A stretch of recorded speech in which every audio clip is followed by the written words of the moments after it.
What's up, y'all? Well, today we're going to be using this universal Honeywell fan timer. This particular unit right here, I don't know the name of it, but it's an old Snyder General or something like that. No name, but it's just a fan timer. It's not an ignition control board, because this little gray box up here takes care of all the ignition. So this is just actually a fan timer. And then so I don't know if you can see that, but we'll get a little video of that after I pull it out. There was another guy out here prior to me last week, and he condemned the board, he condemned the transformer, he condemned all kind of other stuff. And then so the lady found me on YouTube, and she called me, and I came out and looked at it. It became apparent that he didn't know what he was doing, because he left the people without cooling for 2 days. And here's the old transformer that he blew because that circuit board didn't have a fuse on it.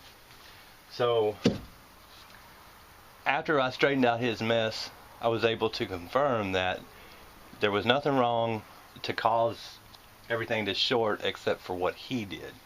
Now, the original cause of the service call was the blower wasn't running, and it's just because it had a bad relay on the circuit board. But I guess he didn't understand some stuff, and so he went out to the outdoor unit and he put both the low voltage wires going to the contactor on the same terminal. So that's what caused his stuff to short out, and he left it like that, because I was like, why am I because what I did was I took amps on the low voltage and found it drawing an excessive amount of amps.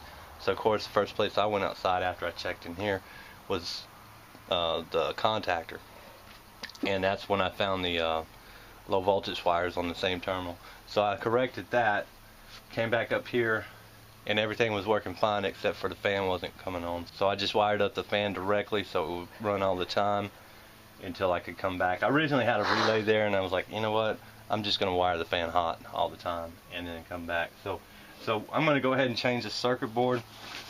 This is what the new one looks like, because you won't be able to see it when it gets in there. But that's what the new one looks like. Just got to put a screw here and a screw there and take those little plastic standoffs off. But you know, if you haven't used this Honeywell, the universal Honeywell board, it's actually a great board. I try to keep this one on the truck and the furnace control board on the truck. You can pretty much get out of any bind you come across if you just carry these two boards on the truck. I know some people like the White Rogers board, but Honeywell just does a lot of direct replacement boards. Because that board in there is actually a Honeywell, and this board will replace 41 different boards. Doesn't matter if they're in package units. I put these in old York package units as well, and they work good. I'm gonna go ahead and change this out, you know, then we'll do a video and I'll show you what that one looks like. Alright, on this board, since it does 41 different circuit boards, you have these little dip switches here you have to set, and as you see on page 4, it gives you all the different settings. And then so like I found mine right there, the board that I had isn't for ICP, and then so all I have to do is just follow these, like the first one is off, second one is off, third one is on, 4 is off, or I'm sorry, number 4 is on, and number 5 is off. So all I have to do is, right here are these little dip switches here. I just have to go and figure out which one is S1, or which one is the first switch, and which one is second and third, and so on, and just take your little pocket screwdriver and just move it like that. So I'm going to go ahead and do that, figure out which is switch 1, which is there, I can see it, 1, 2, 3, 4, and 5, and then just go do my little steps.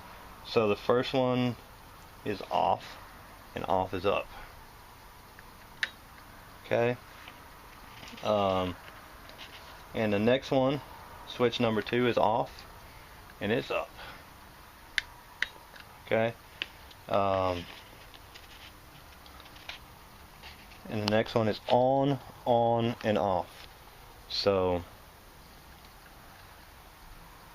on, and then off for the last one, and that's it.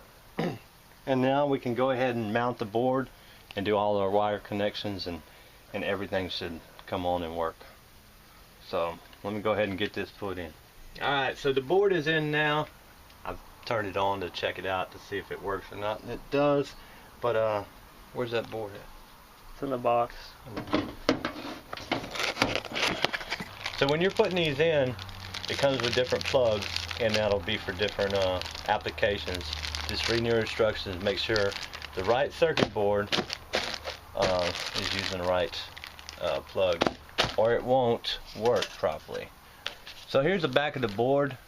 I don't see any like real signs of where it was melted or any burnt terminals or anything like that, but here's your relays here. So it would be this one right here, and you know, I don't see any burnt places on there, but the blower relay was not working on it, so just in the relay had went bad internally. Normally you can see it's all black back here in the back. That's that board. Go ahead and hit the switch.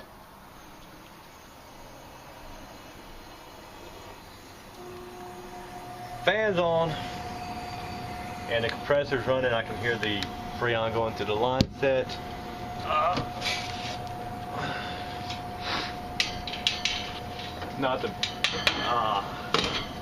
This furnace was not really the best installed furnace, because look at our wire. Somebody took Romex, or that's not even Romex. That's just white number 12, white and black number 12. You know.